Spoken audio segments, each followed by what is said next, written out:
അസ്സലാമു അലൈക്കും.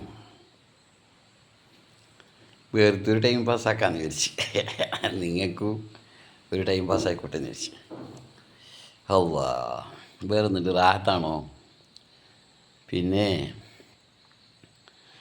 നമ്മളെ നബി ഈസാ നബിയും സഹാബാക്കളും കൂടിയിട്ട് ഇങ്ങനെ നടന്നു പോകുമ്പോൾ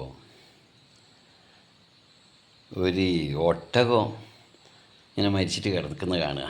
അപ്പോൾ നബി സഹാബാക്കളോട് പറയുക, സഹാബികളെ, നിങ്ങൾക്ക് ഈ മരിച്ചു കിടക്കുന്ന ഒട്ടകത്തിനെ പറ്റി നിങ്ങളൊന്ന് വർണ്ണിച്ചിട്ട് പറഞ്ഞാട്ടെ. അപ്പോൾ അതിൽ സഹാബാക്കൾ പറയാണ്, എല്ലാ നബിയെ, ഈ മരിച്ചു കിടക്കുന്ന ഈ നാറെന്ന് കാണുമ്പോൾ എന്തോ തിരിഞ്ഞ് നോക്കാൻ കഴിയുന്നില്ല. ഇങ്ങനത്തെ ഇതിനെപ്പറ്റി എന്ത് വർണ്ണിച്ച് പറയാനാണ് നബിയേന്ന് ചോദിക്കുക. അന്നേരം എല്ലാവരും കുറ്റം പറഞ്ഞു. അന്നേരം ഈസാ നബി പറയാണ്, നോക്കിയാട്ടെ, അതിൻ്റെ പല്ലിന് എന്തോ ഒരു മൊഞ്ചാണ്. അപ്പോൾ 99% ഒരു മനുഷ്യനിൽ തെറ്റുണ്ടെങ്കിൽ ആ തെറ്റ് കാണാതിരിക്കുക, അവനിലൊരു നന്മ ഉണ്ടെങ്കിൽ ആ നന്മനെ എടുത്ത് പറഞ്ഞ് പുകഴ്ത്തുക എന്നുള്ളതാണ്. സുബ്ഹാനല്ലാഹ്, നമ്മളെ പ്രവാചകന്മാർ നമുക്ക് കാണിച്ചു തന്ന ഓരോ എന്താ പറയുക, അങ്ങനെ നമ്മളിന്ന് സമൂഹത്തിൽ ഒരു മനുഷ്യൻ്റെ കുറ്റം 99% നന്മ ഉണ്ടെങ്കിലും കുറ്റം എങ്ങനെ കണ്ടുപിടിക്കുക എന്ന് നോക്കി നടക്കുക നമ്മൾ. അങ്ങനത്തെ ഒരു മനുഷ്യ ജീവിതമായി മാറിയിരിക്കുന്ന കാലഘട്ടത്തിലാണ് നമ്മൾ ജീവിക്കുന്നത്. അള്ളാ, എനിക്കെന്തോന്നറിയില്ല, എല്ലാവരോടും വല്ലാത്തൊരിഷ്ടമാണ്. എനിക്കൊരാളോട് വെറുപ്പ് തോന്നുന്നില്ല. സുബ്ഹാനല്ലാഹ്, എന്താണെന്ന് എനിക്കറിയില്ല.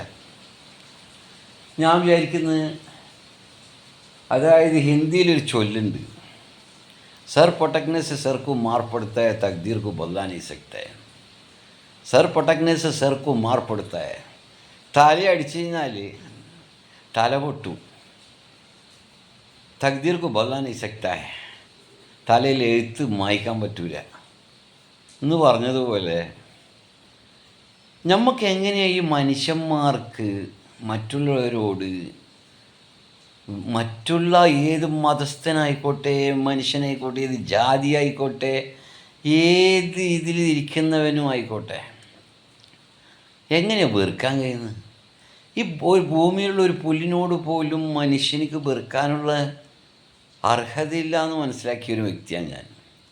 എന്തോ അറിയില്ല, എനിക്കാരോടും ഒരു വെറുപ്പുമില്ല. എല്ലാവരും വല്ലാത്തൊരിഷ്ടമാണ്. എന്താ അറിയില്ല, കാരണം ഒരു പുല്ലുമണിയായാൽ ആ പുല്ലുമണി പോലും നമുക്ക് പടച്ചോൻ പടയത്ത് തന്നതല്ലേ, പടച്ചോൻ പടച്ചതല്ലേ. അത് വെറുക്കപ്പെടാനുള്ളതാണെങ്കിൽ പടച്ചോൻ അതിന് പടക്കണ്ടല്ലോ. പടച്ചോൻ ഞങ്ങൾക്ക് വേണ്ടിയിട്ട് പടയത്തതാണ്. അതിനൊരിക്കലും ഒന്നിനെയും ആരെയും എന്തിനേയും നമുക്ക് വെറുക്കാൻ ഒരിക്കലും കഴിയില്ല. നിങ്ങൾ നോക്കിയാട്ടെ, ഈ ഭൂമിയിൽ ലക്ഷക്കണക്കിന് ജീവജാലങ്ങളാണ് റബ്ബ് പടച്ചിട്ടുണ്ട്. ഏതോ ഒരു കണക്ക് 1985 മറ്റോ ഏതോ ഒരു ഇതിൽ ഞാൻ വായിച്ചത് എനിക്കൊരു ഓർമ്മയുണ്ട്, 95,000 ജീവജാലങ്ങളുണ്ടെന്ന്. അങ്ങനെ എന്തോ ആരെഴുതിയത് എന്താ എഴുതിയാന്ന് എനിക്ക് ഓർമ്മയിലൊന്നുമില്ല, എപ്പോൾ വായിച്ചൊരു ഓർമ്മയാണ്. അങ്ങനെ വരുമ്പോൾ എല്ലാ ജീവജാലങ്ങൾക്കും പടച്ചവന് കഴിവ് കൊടുത്തിട്ടുണ്ട്. അതിൽ കഴിവുകെട്ട ഒരു ജീവി ഏതാന്ന് പറഞ്ഞാൽ നല്ല രസമാണ്. ഇതൊരു ചോദ്യമാണ്. ഈ 1,00,000 ജീവജാലങ്ങളാണെന്ന് വിചാരിച്ചോ, അതിൽ ഏറ്റവും കഴിവുകെട്ടൊരു ജീവിയുടെ പേര് പറയാമെന്ന് പറഞ്ഞു കഴിഞ്ഞാൽ എന്താ പറയുക, അതിൽ നിങ്ങൾ എടുത്തു നോക്കിയാൽ ജീവജാലങ്ങളിൽ എല്ലാ ജീവജാലങ്ങൾക്കും പടച്ചോൻ കഴിവ് കൊടുത്തിട്ടുണ്ട്. ഒരു എലിനെ പിടിച്ച് വെള്ളത്തിലിട്ട് കഴിഞ്ഞാൽ അത് നീന്തിപ്പോവും. ഒരു പക്ഷിനെ പിടിച്ച് കൂട്ടിലടച്ച് ഒരു വർഷത്തിന് ശേഷം അയച്ചു വിടുകയാണെങ്കിലും അത് പറന്നു പോകും. ഇതാരെങ്കിലും നീന്തം പഠിപ്പിച്ചിട്ടാ? ഇതാരെങ്കിലും പറക്കാൻ പഠിപ്പിച്ചിട്ടാ? ഒരു കുരങ്ങനെ പിടിച്ച് നിങ്ങൾ കൂട്ടിലിട്, ജനിച്ച അന്ന് മുതൽ ഒരു വർഷം കഴിഞ്ഞിട്ട് അയച്ചു വിട്, അത് മരം കയറിയിട്ട് പോകും. ആരെങ്കിലും മരം കയറാൻ പഠിപ്പിച്ചാൽ ഇല്ല. അവരെ സ്കിന്നിന് കൊടുത്തത് എല്ലാ കാലാവസ്ഥയിനും അതിജീവിക്കാൻ പറ്റിയ സ്കിന്ന്, എല്ലാ കഴിവും എല്ലാ ജീവജാലങ്ങൾക്കും പടച്ചോൻ കൊടുത്തു. കഴിവ് കെട്ടൊരു ജീവി ഏതാണെന്ന് ചോദിച്ചാൽ അത് മനുഷ്യനാണ്. അത് ചിന്തിച്ച് നോക്കിയാൽ അതിനെ നമ്മൾ പ്രോത്സാഹിപ്പിക്കേണ്ടതാണ്. അതാണല്ലോ പറയുന്നത്, ഉമ്മയാണ് ഫസ്റ്റ് ടീച്ചർ എന്നൊക്കെ ആണ്. അപ്പം ഞങ്ങൾ ശിക്ഷണം കൊടുത്ത് വളർത്തിക്കൊണ്ടുവരുമ്പോഴാണ്, ഏത് വഴിയിലേക്ക് അവരെ തള്ളുമ്പോഴാണ് ആ വഴിയിലേക്ക് അങ്ങനെ പോവുക. എന്ന് പറഞ്ഞതുപോലെ ഞാൻ പറഞ്ഞു വരുന്നത് എന്താന്ന് പറഞ്ഞാൽ, അതായത് നമുക്ക് ആരോടും വെറുക്കണ്ട. ഞാൻ ചില ആൾക്കാർ എന്നോട് ചോദിക്കുമ്പോൾ ഞാൻ പറയൂ, എടാ ഏശാ നിസ്കാരമെല്ലാം കഴിഞ്ഞ് ഇനി മയ്യത്ത് നിസ്കാരം ബാക്കിയുള്ളൂ. ഞാനിപ്പോൾ ഇങ്ങനെ വീഡിയോയിലാക്കുന്നത് എന്താണെന്നൊരു രസത്തിനാക്കുന്നതാണ്, ഒരു ടൈം പാസ്സാക്കാൻ വേണ്ടി. കാരണം എൻ്റെ ഏശാ നിസ്കാരമെല്ലാം കഴിഞ്ഞ് ഇനി മയ്യത്ത് നിസ്കാരം ബാക്കി. ഏത് സമയത്ത് ഈ സാധനം പോകുമെന്ന് ആർക്കറിയാം.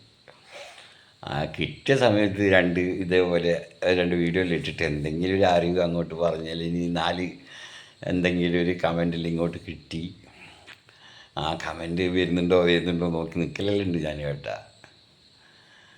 അങ്ങനെ എല്ലാം രസം ജീവിതം. ഈ നമ്മളെ ആപ്പിൾ ഉണ്ടാക്കിയ മനുഷ്യനില്ലേ, ആപ്പിൾ ഫോണപ്പാ, ഐഫോൺ കാര്യം അത് ഇതിലുണ്ടാക്കിയ അയാൾ പറഞ്ഞിന് ഏതോ +2 മറ്റാണെന്ന് അയാൾ പഠിച്ചത്. ഏതോ ഒരു സ്പീച്ചിൽ ഞാൻ കേട്ടിരുന്നു അയാളെ. എന്താ പറഞ്ഞിരിക്കുന്നത് പറഞ്ഞാൽ, എൻ്റെ ഐഡിയാസ് കൊണ്ട് തല പൊട്ടുന്നു എന്ന് പറഞ്ഞ പോലെയാണ് ബിസിനസ്സിൽ ഐഡിയാസ് കൊണ്ട് എൻ്റെ തല പൊട്ടുക. മനസ്സിലായ? ആർക്കെങ്കിലും ബിസിനസ്സിന് പരമായിട്ട് എന്തെങ്കിലും ചോദിക്കണമെങ്കിൽ ചെറിയ പൈസൻ്റെ ബിസിനസ്സും ഞാൻ പറഞ്ഞു തരും, വലിയ പൈസൻ്റെ ബിസിനസ്സും ഞാൻ പറഞ്ഞു തരും. കുറേ ആൾക്കാരുണ്ട് പൈസ വെച്ചിരിക്കുന്നത്, ഇതെന്നാ ചെയ്യേണ്ടതെന്ന് വിചാണ്ട്. ഒരുപാട് അൽഹംദുലില്ലാ ഞാൻ ഒരുപാട് ദുനിയാവ് കണ്ടിട്ടുണ്ട്, ഒരുപാട് ബിസിനസ്സിനെ പറ്റി പഠിച്ചിട്ടുണ്ട്. അങ്ങനെ എന്തെങ്കിലും കാര്യം എന്തെങ്കിലും ഉണ്ടെങ്കിൽ ചോദിച്ചാൽ നമ്മൾ പറഞ്ഞു തരുവേ, കമൻറ്റിലൂടെ ചോദിച്ചാൽ മതി, ഞാൻ മറുപടി തരും. വേറെ എന്തുണ്ട്? അങ്ങനെ ഒരു ടൈം പാസ്സാക്കി, അത്ര തന്നെ. ബോറടിക്കുന്നുണ്ടാ? അല്ലാ. പിന്നെ എനിക്ക് നമ്മൾ 3 കാര്യം അള്ളാൻ്റെ റസൂൽ പറഞ്ഞിട്ടുണ്ട്. ഒന്ന്, ചെറിയ മക്കളെ അടിക്കരുത്, ഡോണ്ട് എന്ന് പറയാൻ പാടില്ല, നീ ചെയ്യരുതെന്ന് പറയാൻ പാടില്ല. 7 വയസ്സ് വരെ, 7 വയസ്സ് മുതൽ 14 വയസ്സ് വരെ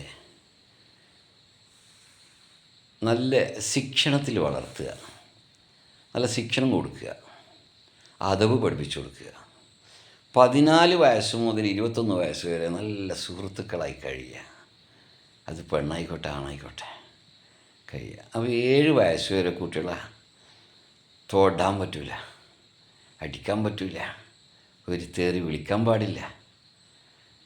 ഓക്കെ, അങ്ങനെ വെറുതെ ഇരിക്കുമ്പോൾ ഒരു വീഡിയോ ആക്കി. അസ്സലാമു അലൈക്കും. ബോറടിച്ചിട്ടുണ്ടെങ്കിൽ അങ്ങ് ക്ഷമിച്ചാളാം.